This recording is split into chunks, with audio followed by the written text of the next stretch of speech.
Welcome back to the Tracie Trendy Show, my lovelies. Let's get down to the low down dirt. Let's scrub this episode clean, as least clean as possible. We gotta degrease this. This is a very greasy episode.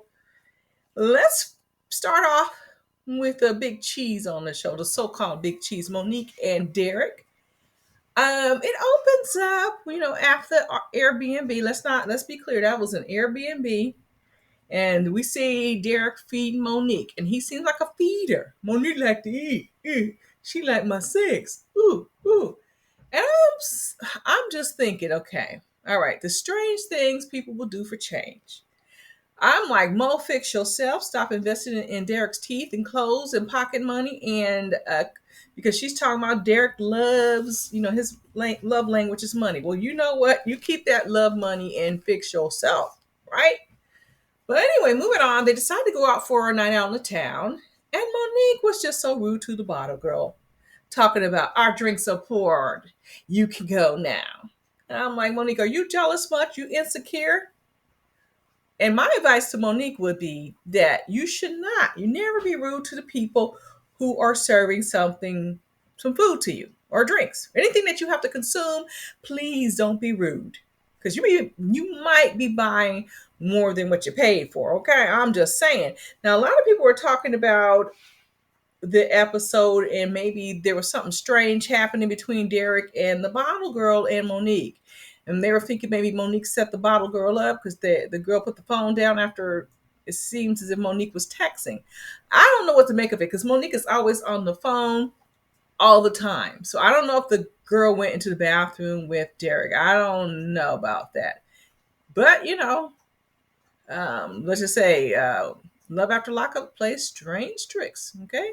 But anyway, moving on to Taylor and Chance. Taylor is worried about the wrong things. I've said it in the last little lowdown. Her home and kids look as a mess, just as messed up as her mind. They look a mess. Her home and kids. But yet, she's got the wherewithal to go do detective work. That's what I don't get. People want to say it's depression. Nah, she gets her mind right when it comes to Chance. But yet she says she doesn't trust Chance to marry him. But yet she's going to have a kid and she's going to trust him to leave it home alone with her little girls. I mean, come on now. And newsflash, Taylor, Chance knows she's tracking him and he's still going to do whatever he wants to do. And he can haul around with the whole camera crew filming it.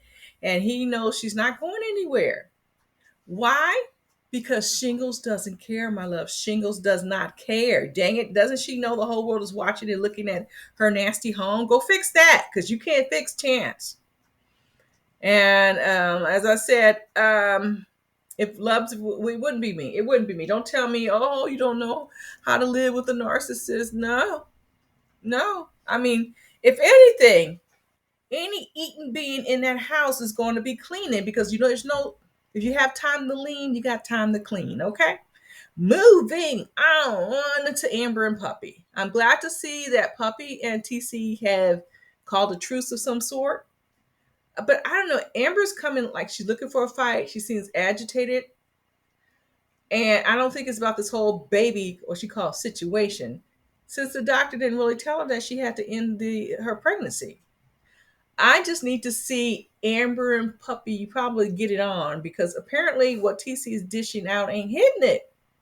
That's why I'm thinking maybe Amber's drinking a lot. She's suppressing something. Or if anything, both need to go. Her and Puppy need to go to therapy. But Amber with TC, there's something not right about Sugar Bear because he absolutely gives no F's about Amber's feelings. I mean, she's up there boohooing and there's Puppy to console her. And I'm wondering if she needs that from her man, why is she hanging with this dude?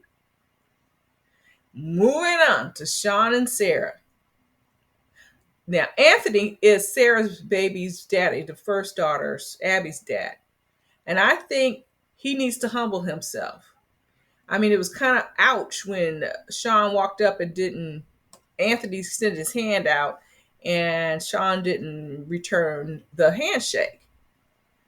But he still needs to humble himself. I mean, seriously, He's not, I doubt he's paying any child support.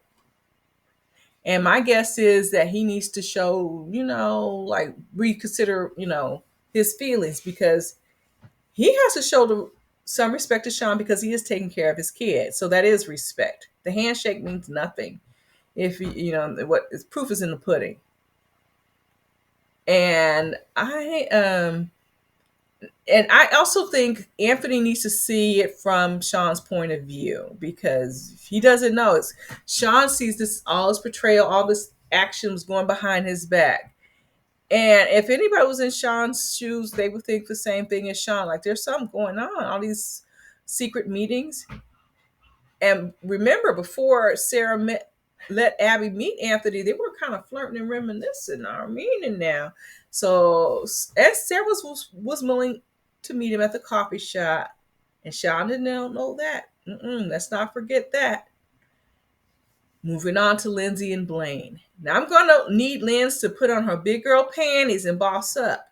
Work is hard. That's why they got to pay you to do it, because it's hard. Now, if work was easy, then they wouldn't be paying you for it. And I need her to stop your whining, because it's driving Blaine to break his house arrest. And you can fall off the wagon. I mean, come on now. This is what real people do.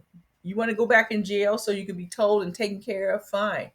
But if you want some freedom, you're just going to have to learn how to navigate your life, because right now Blaine's work is slowed down because it's wintertime. So you got to pull your weight, or you guys need to communicate. Maybe he can take on a smaller job or something while during the winter. But having this major meltdown, I mean, my goodness. I mean, come on. I mean, I want to cry sometimes, certain sucky jobs, but she claims to love her job. So I don't know. I don't know. Moving on to Michael and Justine. Now, the scene opens up about that dang ring. And at this point, I don't give a care if he wears it or not. I don't see any career taking off right at this point. So, wear the ring. Who cares?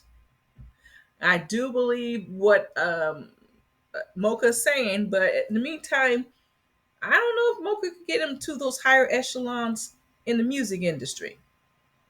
And Justine's around here crying because this bird finally has an epiphany that Mike might do the same thing to her that he's done to other women. I mean, shouldn't you have that major thought before you got knocked up and before you married him? Mike wants things his way. Whoop-de-doo. Like, duh. This is an almost 50-year-old man wanting to be a rapper. I just wonder, where were those thoughts and concerns before she got married? And then she's really like living in I don't know, in a fantasy world, because what makes you think she can afford a $1.6 million home? Now, wasn't she just flipping out over $12,000 missing from the account?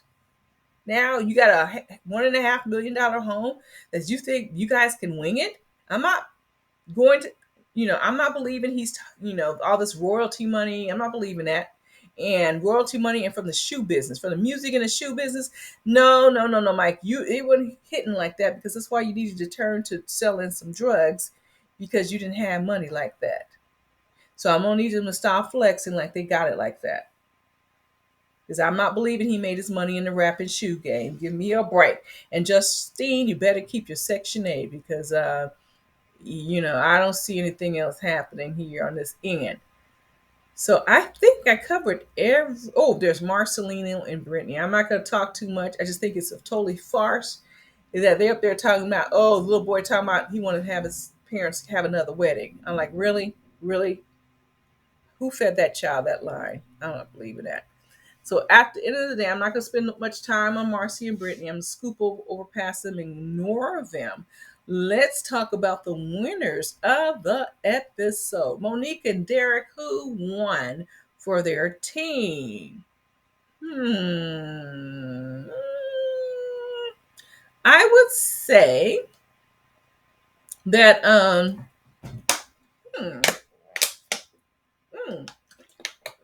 forgot. They're talking about a threesome. Monique and Derek were talking about a threesome. Can you imagine? Isn't Monique big enough? Woman enough, Is it equal a threesome with him? I just can't see it.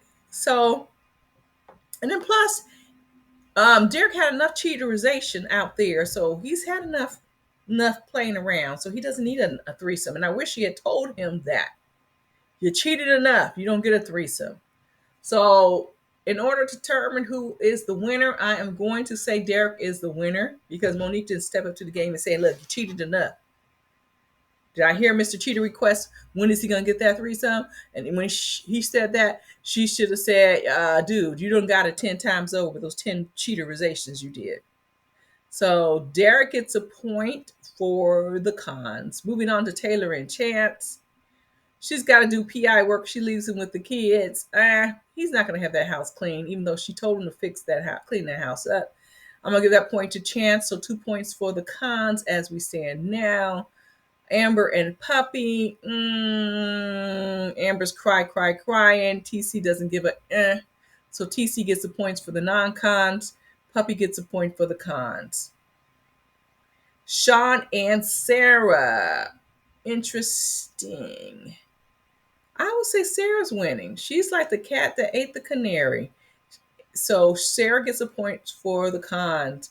Lindsay and Blaine, they're both cons. This was always hard.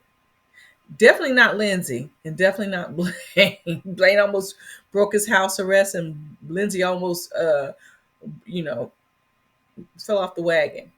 Michael and Justine, I'm going to go ahead and say Michael's winning for the cons. And there you have it. Cons are winning again this week, my loves.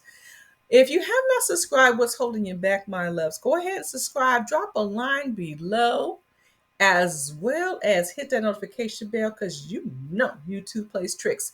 Okay, my love, I will catch you all out on the flip side.